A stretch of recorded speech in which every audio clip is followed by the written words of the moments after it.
মানে তাদের যে রিফর্মের জন্য যে আকাঙ্ক্ষা, যে তাদের ইচ্ছাগুলো তারা ব্যক্ত করেছে কিন্তু দেয়ালে দেয়ালে। এই ঢাকার শহরের ছেলেমেয়েরা, সারা বাংলাদেশের ছেলেমেয়েরা, আপনি যেখানেই যান ঢাকা শহর মানে সারা দেশের দেয়াল কিন্তু কখনো এত বেশি মানে কালারফুল ছিল না। তো এই জিনিসগুলো আমরা অনুরোধ করবো যে পিপল কি চায় সেটা কিন্তু ওভারলুক করা হচ্ছে এবং এখানে রিফর্মের প্রশ্নটা আসছে। আমি কয়েকটা কথা বলবো যেহেতু সময় খুব কম। প্রথম কথা হচ্ছে 2024 জানুয়ারির আগে নিরপেক্ষ সরকারের অধীনে নির্বাচনের দাবিতে আন্দোলন ছিল দলগুলোর, আমরা এটা সমর্থন করেছি এবং আমরা মনে করেছি তখন এই ইলেকশন আদায় করাটা ওয়াজ ডেমোক্রেসি। কিন্তু এখন, এবং এটা ঠিক, তখন এটা ডেমোক্রেসি ছিল, মানে পার্ট অফ ডেমোক্রেসি, যদি আমরা ইলেকশনটা আদায় করতে পারতাম। কিন্তু এই গণ অভ্যুত্থানের পরে শুধুমাত্র ইলেকশন চাওয়া ইজ নট ডেমোক্রেসি। মানে এটা কনটেক্সটটা মানে খুব সিগনিফিকেন্টলি চেঞ্জ হয়ে গেছে। এটা রাজনৈতিক দলগুলো স্বীকার করতে চাচ্ছে না এবং তারা যেটা বারবার বলছে যে নির্বাচিত সংসদের কাছে ছেড়ে দেন, আমরা এটা করবো। এখানে শ্রদ্ধেয় রেহমান সোবহান আছেন, আমি তার একটা লেখা থেকে আপনাদেরকে স্মরণ করে দিতে চাই। তিনি লিখেছেন প্রথম আলোতে যে প্রথম যে ইন্টারিম তথা তত্ত্বাবধায়ক সরকার ছিল শাহাবুদ্দিনের সরকার, এরশাদ পতনের পরে, ওই সরকার 29 টাস্ক ফোর্স করেছিল, সংস্কার প্রস্তাব এনেছিল। পরবর্তী যে নির্বাচিত সরকার একটা রিফর্মও তারা ইমপ্লিমেন্ট করেনি। তো আমরা তাদেরকে যে অবিশ্বাস করছি বা আমাদের যে কোয়েশ্চেন আছে এটা কিন্তু ইনভ্যালিড না। এবং এর পরবর্তীতে উনি আরো বলেছেন 2001 সালের আগে আরো 16টা এরকম টাস্ক ফোর্স হয়েছিল, একটা রিফর্ম হয়নি, তাহলে হচ্ছে না। এবং সকালে উনি বলছিলেন এখানে বসে যে এগুলো রিফর্ম হয় না, তাহলে হয় না কেন এইটা আমাদেরকে ভাবতে হবে। এবং এইখানে আমি শুধুমাত্র মানে পোলাইটলি আমি রাজনৈতিক দলগুলোর সদিচ্ছার উপর ব্যাপারটাকে ছাড়তে চাই না।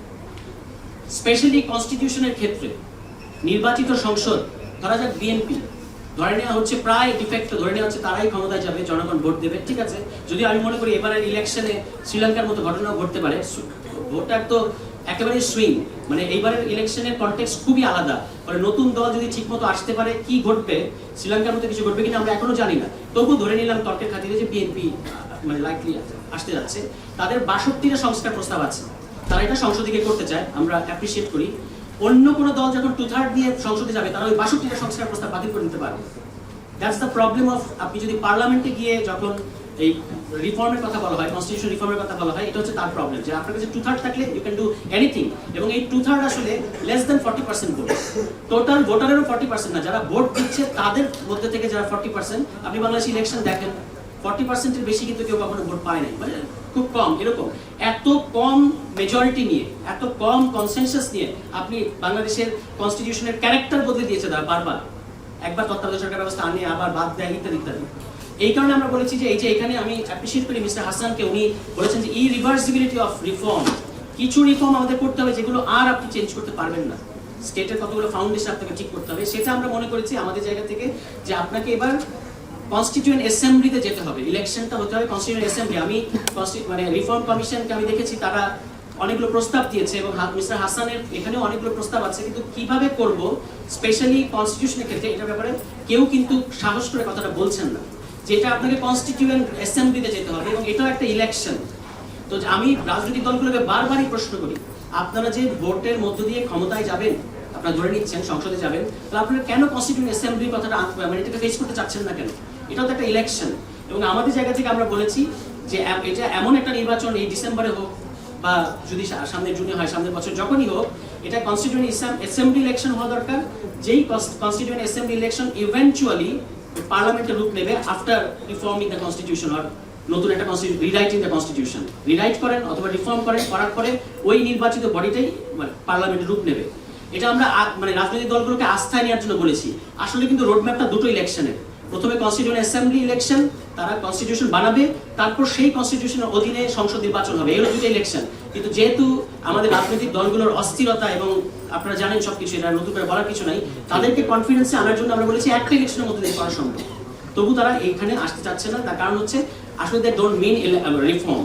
মানে আমরা তো আমাদেরকে বলা হচ্ছে আমরা ইলেকশন চাই না, অফকোর্স আমরা ইলেকশন চাই, কিন্তু তারা রিফর্ম চায়, এটা পরিষ্কার। প্রতিদিন পত্রিকা করলে আপনি দেখতে পাবেন যে বড় বড় রাজনৈতিক দলগুলোর প্রধানরা বলছেন সংস্কারের নামে চক্রান্ত চলছে, -2 ইত্যাদি বলছেন।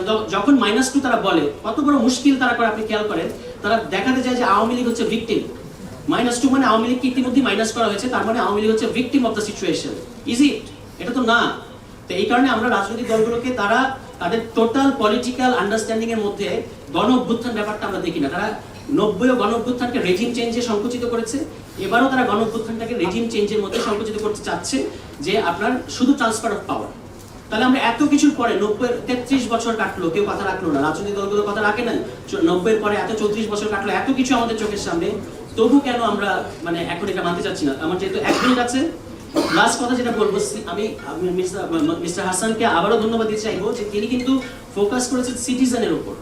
ইটস ভেরি ইম্পর্টেন্ট যে আমি যেটা বলছিলাম যে সিটিজেন ছাড়া এখন আপনি মানে শুধুমাত্র পলিটিক্যাল পার্টিগুলোকে নিয়ে সিটিজেনদের আলাদা স্টেক তৈরি হয়েছে, এটাকে মানে এটাকে মাস্ট অ্যাকনোলেজ করতে হবে। এবং সেখানে শুধুমাত্র ভোটের ক্ষেত্রে না, কিভাবে সিটিজেনরা ডিসিশন মেকিং প্রক্রিয়ার মধ্যে ইনভলভ থাকবে, দ্যাটস ভেরি ইম্পর্টেন্ট। এবং এখানে আমার কাছে মনে হয় local government is very important, কারণ একটা সেন্ট্রিস্ট বা একটা খুবই হাইলি সেন্ট্রালাইজড গভর্নমেন্ট মডেলের মধ্যে সেটা হয়তো সম্ভব না সিটিজেনের মতামতগুলো নেওয়া। কিন্তু যদি আপনি লোকাল গভর্নমেন্ট, আমাদের বাই দ্য ওয়ে আমাদের কিন্তু কোনো লোকাল গভর্নমেন্ট নাই, এটা লোকাল অ্যাডমিনিস্ট্রেশন, কিন্তু আমরা বলছি local government, the term is government, government ধরতে হবে। এবং সেখানে এই যে নাগরিক কমিটির কথা বলা হয়েছে, অনেক ধরনের উপজেলা কিংবা জেলা পরিষদ পর্যায় পর্যন্ত নাগরিকরা ওখানে ইনভলভ হতে পারবে। এবং রিকলের সিস্টেম যদি থাকে তাহলে সিটিজেনরা সবসময় অ্যাক্টিভলি রোল প্লে করতে পারবে। লাস্ট বক্তব্য আমার, আমরা সবাই এখানে চেঞ্জ চাচ্ছি, সবাই পরিবর্তন চাচ্ছি, কিন্তু আপনারা সবাই জানেন আমরা শুধু একটা জিনিস চাইলে সেটা হয়ে যাবে না। মানে আওয়ামী লীগ খারাপ এটা আমরা জানতাম, আওয়ামী লীগের সরে যাওয়া উচিত এটাও আমরা জানতাম, কিন্তু যতক্ষণ পর্যন্ত এই ফোর্সটা না ক্রিয়েট হয়েছে ততক্ষণ পর্যন্ত আওয়ামী লীগ যায়নি।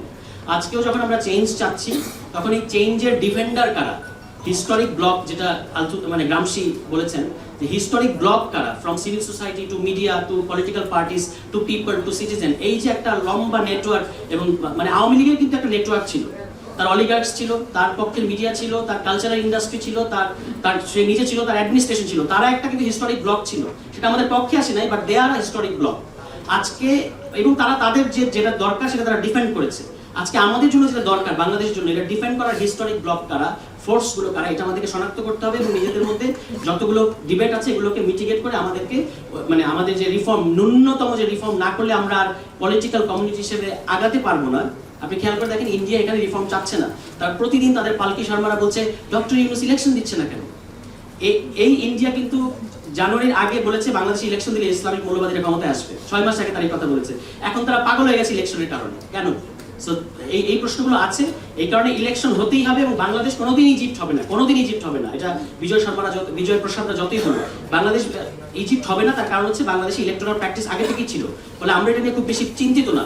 কিন্তু রিফর্মটা আমাদের জন্য ম্যান্ডেটরি, রিফর্মটা আমাদের করতেই হবে। এবং রিফর্ম করে ইভেনচুয়ালি আমরা ইলেকশনের দিকেই যাবো, মানে ইলেকশনটা আসবে, রিফর্ম ভার্সেস ইলেকশন এরকম যেন আমরা না করি। আপাতত আমি এই পর্যায়ে এটুকুই বললাম, মানে আমার টাইম ফ্রেমের মধ্যে। সবাইকে ধন্যবাদ।